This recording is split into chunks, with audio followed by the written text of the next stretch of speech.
Les podcasts du Figaro.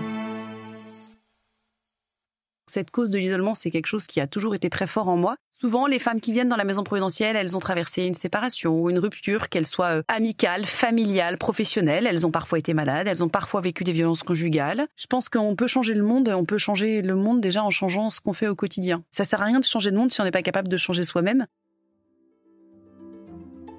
Il y a une urgence à changer. On a besoin d'aller à l'autre bout du monde pour nous engager. Et donc de sortir à nouveau de sa zone de confort.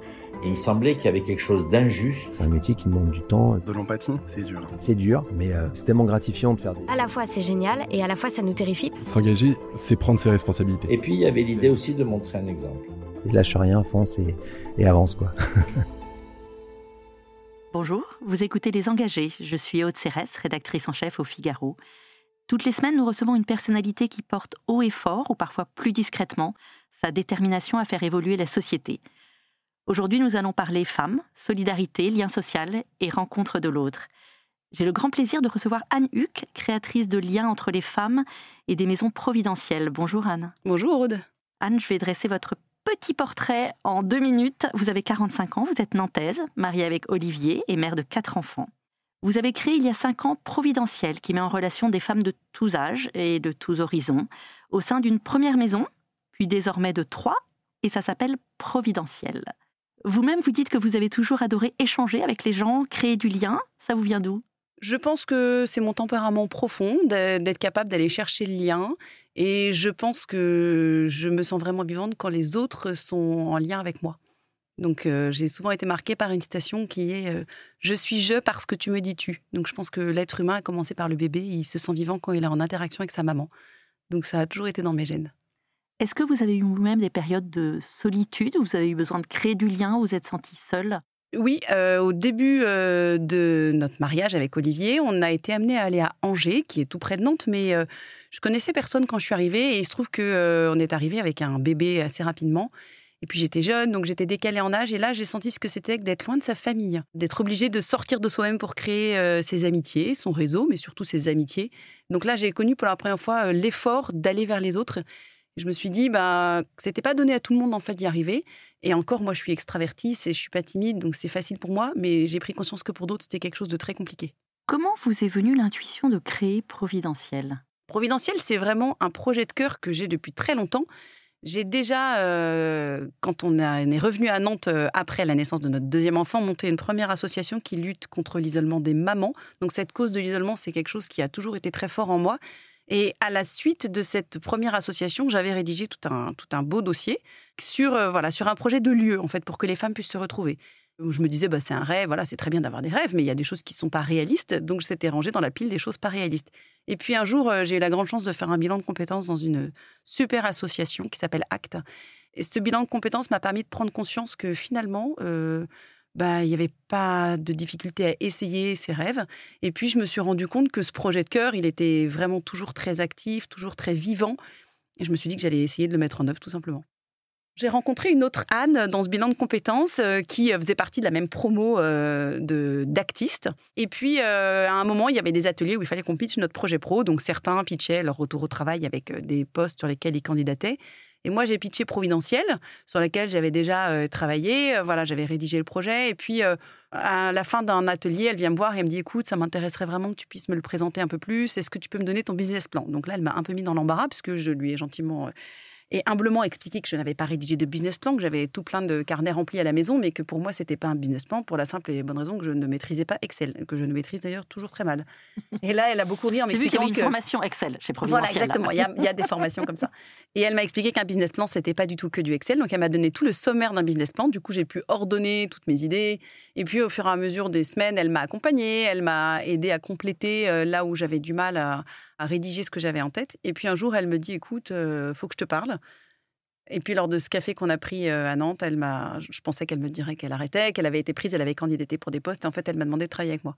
Donc là, je lui ai dit, écoute, t'es bien consciente qu'on part de zéro, avec 0 € et qu'on ne sait pas où on va y arriver, on ne sait pas trop où, mais on va y arriver. Mais c'est un vrai choix que tu dois faire. Et elle m'a dit, oui, c'est vraiment un choix, j'ai vraiment envie qu'on travaille ensemble.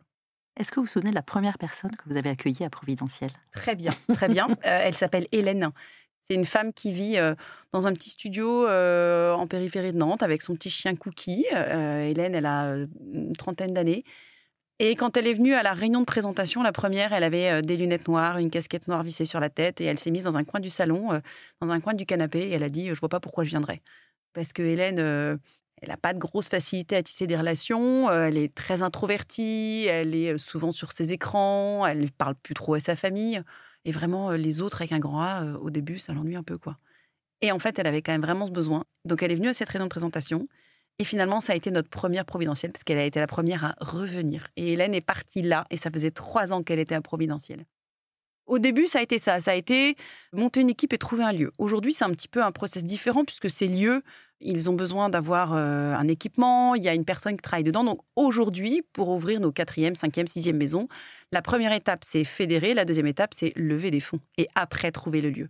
Parce que sinon, des structures dépendent entièrement d'une seule rentrée d'argent qui est au siège. Et là, ça devient un modèle économique qui est pas viable. Donc aujourd'hui, c'est vraiment, pour monter une maison providentielle, il faut avoir ce désir d'aider les femmes à tisser des liens et à sortir de l'isolement. Il faut avoir pas froid aux yeux. Une énorme envie du cœur de permettre aux gens de se sentir aimés et accueillis.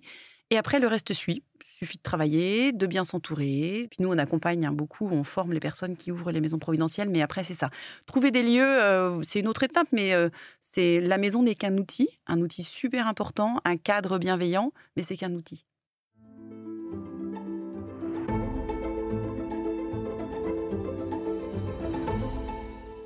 Pourquoi est-ce qu'on vient chez Providentielle ? Quel est le profil des femmes que vous accueillez ? Même si j'ai bien compris qu'il n'y avait pas d'étiquette, surtout pas. Alors, il n'y a surtout pas d'étiquette et je dirais, il n'y a même pas de profil type. En moyenne, dans nos 3 maisons, la moyenne d'âge sur toutes les providentielles, c'est 48 ans et ça va de 23 à 76 ans. Souvent, ce sont des femmes qui ont eu un accident de la vie. Mais les accidents de la vie, on en a tous, puisque en fait, la vie n'est pas du tout comme sur Instagram avec un beau maquillage dès le réveil.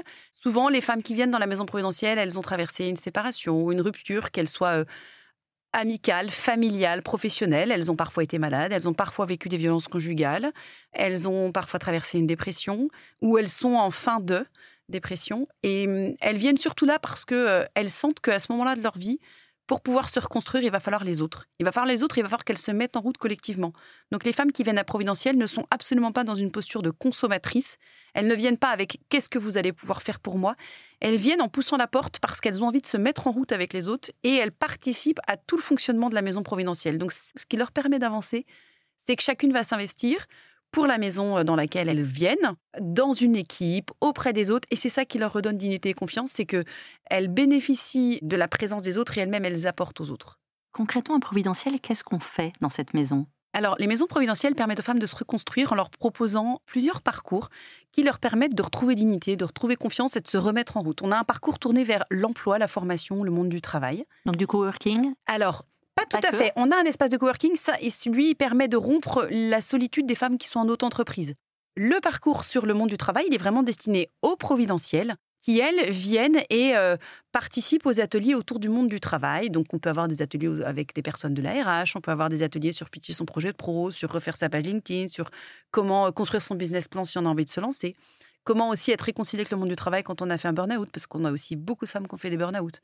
On a un deuxième axe on va dire, de rétablissement ou de progrès ou de remise en route, on va dire, qui est autour de la santé, de la prévention santé, du bien-être et du soin de soi. Là, on a beaucoup d'ateliers qui sont soit avec des ateliers animés par des professionnels du monde paramédical, soit du bien-être, soit parfois aussi des gynécologues, des sages-femmes qui viennent. Donc là, on est vraiment autour de la santé.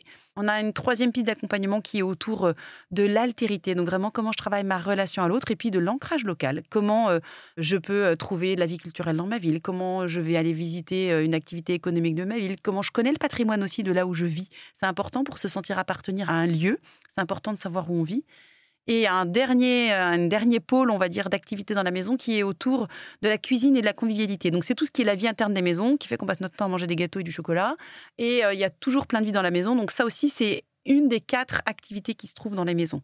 Donc les femmes, quand elles viennent à Providentielle, elles peuvent participer à tout ce qu'elles veulent comme atelier. Et chacune choisit en fonction aussi de ses besoins. Et souvent, on voit qu'il y a, au tout début, quand elles arrivent, elles sont plus attirées par les ateliers autour du bien-être, autour du soin de soi, parce qu'il y a pas mal de reconstruction à faire. Il y a beaucoup de blessures, il y a beaucoup de de parole à libérer. Et puis, au fur et à mesure des mois, souvent, à la fin, elles vont évoluer vers les parcours emploi qui vont leur redonner confiance parce que elles voient qu'elles vont mieux, qu'elles vont retourner vers le monde du travail, mais elles ont besoin d'appui dans ce domaine-là. Est-ce qu'elles se guérissent? Est-ce qu'elles se livrent? Alors, elles se livrent beaucoup, en fait, dans notre parcours d'accueil. Il y a d'abord, pour venir à Providentiel, une réunion collective, où là, il y a 25-30 femmes qui viennent. Cette réunion, elle est animée par nos coordinatrices de maison. Et à la suite de cette réunion collective, si des femmes ont envie d'en savoir plus, elles ont un rendez-vous individuel avec nos responsables. Nos responsables de maison, à Nantes, c'est Alice. À La Roche-sur-Yon, c'est Clémence. Et à Angers, c'est Marie. Eh bien, Alice, Clémence et Marie reçoivent les femmes en rendez-vous individuel. Et ce rendez-vous individuel, souvent, permet aux femmes de raconter un peu leur histoire. Et permet aussi à la coordinatrice de voir si Providentiel va être le bon moment pour elle. Il ne faut pas non plus qu'on mette les femmes en danger, ni qu'on mette le groupe en danger. Donc souvent, elles se racontent, souvent, elles livrent leurs histoires. Et ce qu'elles nous disent beaucoup, et ce qu'on voit aussi avec nos indicateurs, c'est que ça n'est pas médical, mais c'est thérapeutique. Ça veut dire que nos maisons sont ouvertes du lundi au vendredi de 9h à 18h. Donc on peut venir toute la semaine, si on veut, à Providentiel, participer aux ateliers, proposer des ateliers, déjeuner. Et bien cette vie collective, le fait de se mettre en route, le fait d'apprendre, le fait de partager sur son histoire, de prendre du recul, ça permet d'accélérer le fait d'aller mieux. Donc ça permet une reconstruction plus rapide.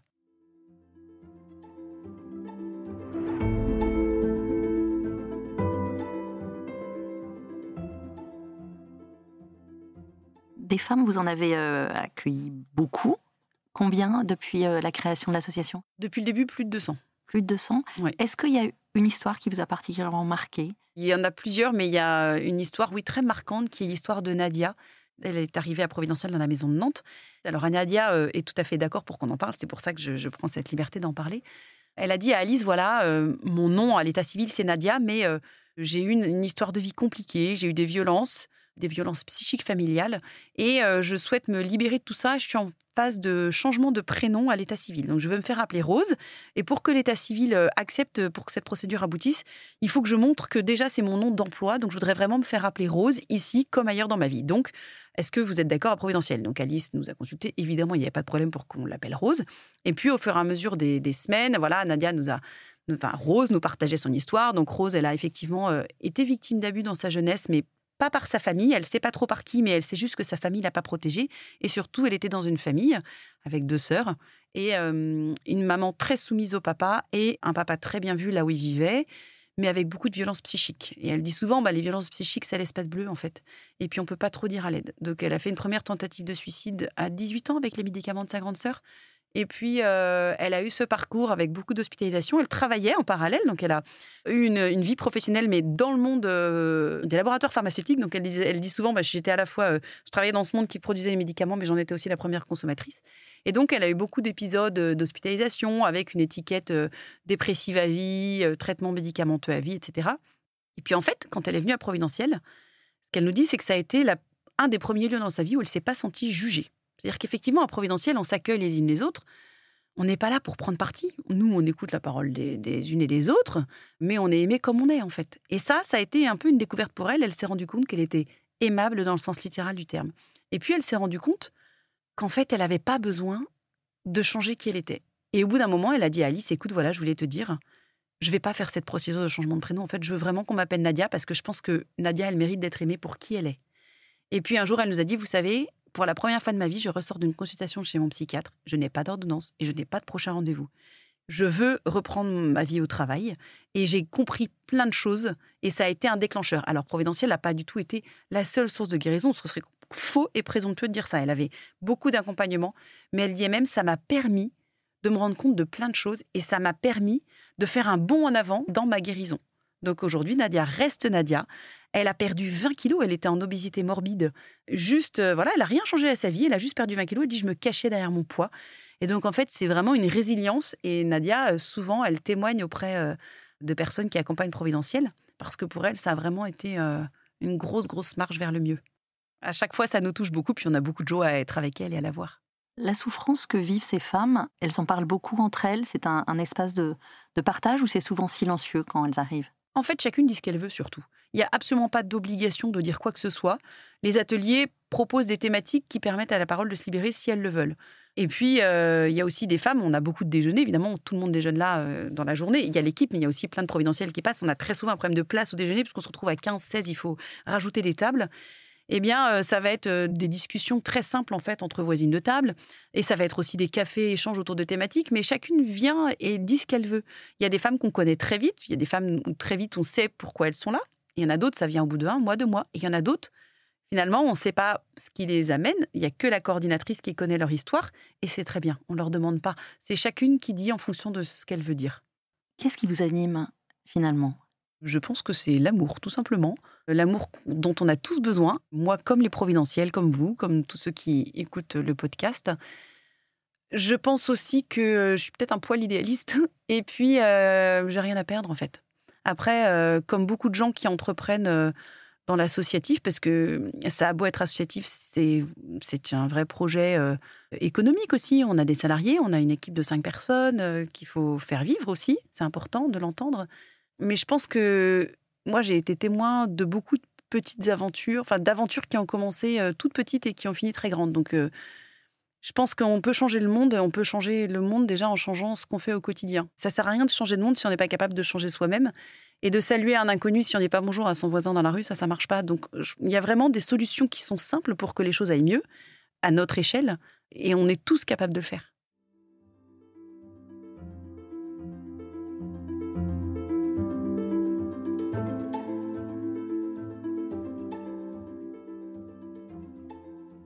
Vous avez 4 enfants, vous êtes mariée avec Olivier, je l'ai dit au début. Est-ce que votre famille est partie prenante à fond dans cette aventure de Providentiel et comment ça vous aide ? Alors, ma famille est partie prenante pour la première chose, c'est que c'est un choix de couple parce que moi, je suis présidente de Providentiel et comme tous les membres des conseils d'administration d'associations, nous n'avons pas le droit d'être salariés. Donc, ça veut dire que c'est un vrai choix économique. Parfois, on me dit, mais c'est quoi ton travail ? Eh bien, alors, c'est mon travail, en fait, quand même. Du lundi au vendredi, et bien plus que de 9h à 18h, moi, c'est mon travail. C'est mon travail, mais je dirais, c'est ce qui me fait vivre, évidemment, pas sur le plan économique, mais sur le plan affectif, sur le plan intellectuel. Mon mari est pleinement investi dans le projet, puisque membre du conseil d'administration pour ses compétences professionnelles, pas parce que c'est mon mari, même si, évidemment, ça me rend très heureuse qu'on partage ça. Et puis, c'est une aventure familiale, puisque, en fait... on en parle beaucoup en famille, que nos enfants sont toujours partie prenante pour nous aider à faire connaître. Ils ont plein d'idées. Eux-mêmes, ils portent le projet de cœur parce que, d'abord, je dois être fatigante, j'en parle tout le temps à la maison. Et puis, parce que ces choix économiques, ils ont des retentissements sur toute la vie de famille, tout simplement. Et puis, parce que, comme beaucoup d'entrepreneurs, je pense... moi, dans mon cerveau, c'est pas délimité avec dans la journée, je suis à Providentiel et le soir, je fais autre chose. Je pense que c'est un projet de cœur qui nous anime tous à la maison et du coup, on le vit tous. Quelles sont les prochaines étapes de Providentiel ? Là, vous avez 3 maisons, vous avez dit Nantes, Angers, La Roche-sur-Yon. Oui. Est-ce qu'il y a des projets de développement ? Oui, on a des équipes qui sont en train de se monter, l'une en région parisienne et l'autre à Lyon. En fait, on a beaucoup de demandes d'ouverture de maisons parce qu'il y a beaucoup de besoins. En fait, Providentiel, c'est ni plus ni moins que le lavoir des temps modernes sans le linge. Donc, les femmes se retrouvent, échangent. Voilà, mais c'est un lieu très simple, en fait, à mettre en œuvre, même si à l'intérieur, c'est pensé, réfléchi et cadré. Donc, c'est une solution assez abordable pour permettre aux femmes de ne plus être isolées, de ne plus souffrir de solitude. La solitude, c'est quand même un fléau et ça a quand même des troubles, des répercussions majeures sur la santé. Donc, on a beaucoup de demandes d'ouverture de maison. Après, nous, on ne peut pas arriver partout parce qu'il faut monter des équipes, il faut financer les projets. Donc, nos prochaines étapes, c'est Lyon et la région parisienne, mais avec l'ambition, le désir, ce n'est pas une ambition, mais le désir depuis le début, d'avoir un réseau national. Merci beaucoup, Anne, pour votre témoignage. J'en viens à la dernière question traditionnelle des engagés. Si vous étiez à ma place, quel engagé inviteriez-vous ? Eh bien, moi, si j'étais à votre place, je proposerais à Tiffaine et Hugues de Saint-Vincent de venir vous parler de leur association qui s'appelle l'Oasis des Talents. Tiffaine et Hugues sont les parents de plusieurs enfants. Dans leurs enfants, il y a un petit garçon qui s'appelle Malo, qui est lourdement handicapé. Et Malo, il ne pouvait plus aller à l'école. Et du coup, leur projet familial aussi a été de s'éloigner un peu de Nantes et d'ouvrir une partie de leur maison à d'autres enfants qui ne peuvent pas être accueillis par des structures, par des IME. Et ils viennent en aide à beaucoup de familles qui n'ont pas de solution pour leurs enfants. Donc, leur association s'appelle l'Oasis des Talents. Et vraiment, c'est un couple qui est assez incroyable parce que, ils ont pas choisi, je pense, au départ d'être confrontés à ce handicap. Mais finalement, ils ont développé des capacités d'amour de dingue et des solutions concrètes de dingue. Merci beaucoup, Anne. Je rappelle que vous êtes présidente de Providentiel. On va tout mettre en lien du podcast pour que les gens qui ça intéresse puissent aller regarder. À bientôt. À bientôt. Merci, Aude.